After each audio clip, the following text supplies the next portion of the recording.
প্রিয়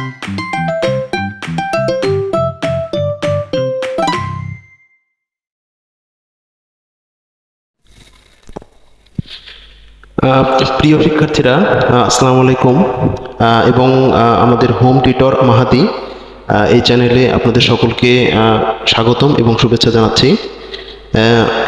আমরা আজকে মূলত যে বিষয় নিয়ে কথা বলবো সেটা হচ্ছে এসএসসি রসায়ন এবং ক্লাস 9-10-এর যে তড়িৎ বিশ্লেষণ সংক্রান্ত যে বিষয়গুলো আছে সেই বিষয়টা একদম বেসিক যে কিছু বিষয় থাকে যে আমরা তড়িৎ বিশ্লেষণ নিয়ে আমরা সামনের ক্লাসগুলোতে একদম ডিটেলস আলোচনা করব, কিন্তু তার আগে আমাদের কিছু বেসিক বিষয় সম্বন্ধে আমাদেরকে জানতে হবে।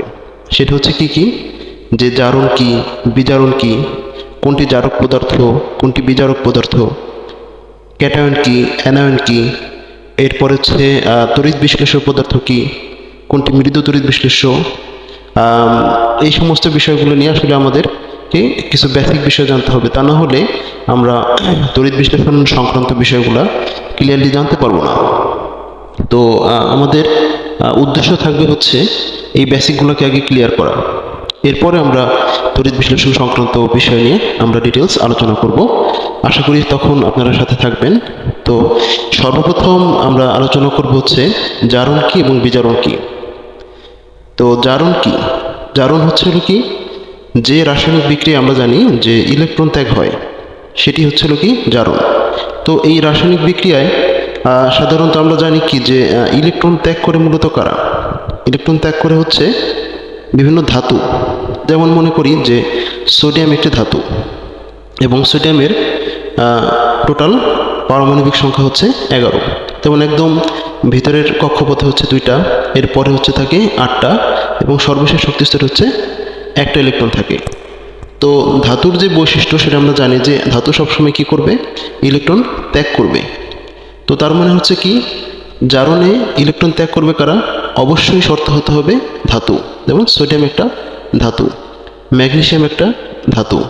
এই ম্যাগনেসিয়ামের সর্বশেষ শক্তিস্তরে হচ্ছে 2টি ইলেকট্রন থাকে এবং ম্যাগনেসিয়ামের পারমাণবিক সংখ্যা হচ্ছে 12 এবং একদম কেন্দ্রে থাকে 2টা ইলেকট্রন, এরপরে থাকে 8টা ইলেকট্রন, এরপরে থাকে আবার 2টা, সর্বমোট 12টা ইলেকট্রন থাকে।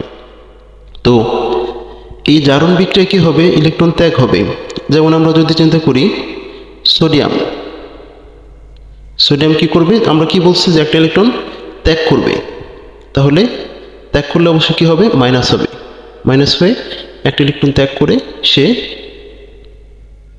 সোডিয়াম প্লাসে রূপান্তরিত হলো। তো সোডিয়াম প্লাসে রূপান্তরিত হলো কিভাবে? একটা ইলেকট্রন ত্যাগের মাধ্যমে।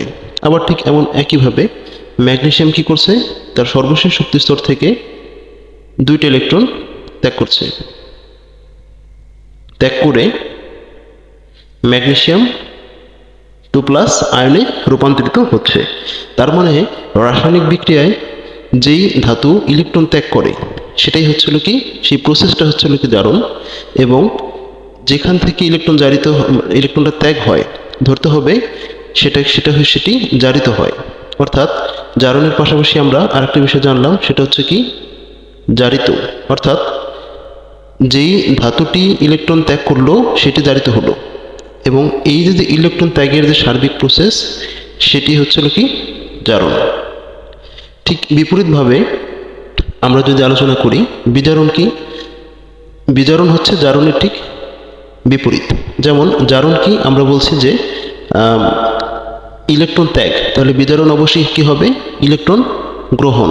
ঠিক বিপরীতভাবে যদি আমরা চিন্তা করি এই যে সোডিয়ামটা একটা ইলেকট্রন ত্যাগ করে সোডিয়াম প্লাসে রূপান্তরিত হয়েছিল, সেটি যদি আবার একটা ইলেকট্রন গ্রহণ করে, এবার যেহেতু আমরা গ্রহণ করবে সেহেতু আমরা অবশ্যই ইলেকট্রন যোগ করব। যোগ করলে সে কি হবে? আবার সোডিয়ামে রূপান্তরিত হবে। অর্থাৎ এখানে কি হচ্ছে?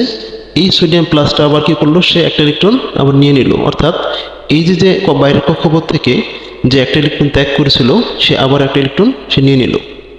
তখন সে আবার কি হলো? এই যে সার্বিক যে প্রসেসটা সেটা কিন্তু বিজারণ।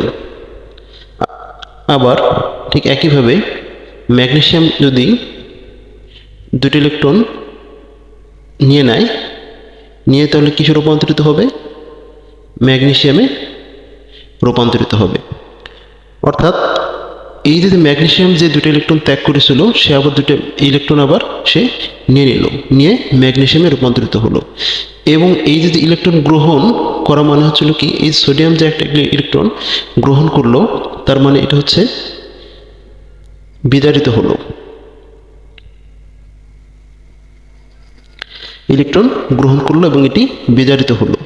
তার মানে কি, যে ইলেকট্রন যদি গৃহীত হয় তাহলে সেটা বিজারিত হবে, এবং এই যে ইলেকট্রন গ্রহণের যে সার্বিক প্রসেসটা, সেটা হচ্ছিল কি বিজারণ। তো জারণ এবং বিজারণ বিষয়টা কিন্তু আমরা মোটামুটি ক্লিয়ার হয়ে গেলাম। এর পরবর্তী ক্লাসে আমরা তড়িৎ বিশ্লেষ্য পদার্থ কি, এরপরে জারক কি, বিজারক কি, সেগুলো নিয়ে আলোচনা করব। এরপরে আমরা তড়িৎ বিশ্লেষণ নিয়ে সার্বিকভাবে একটা ক্লাস নেব। আশা করি আপনারা পাশে থাকবেন এবং আমিও ইনশাল্লাহ আপনাদের পাশে থাকবো। আসসালামু আলাইকুম।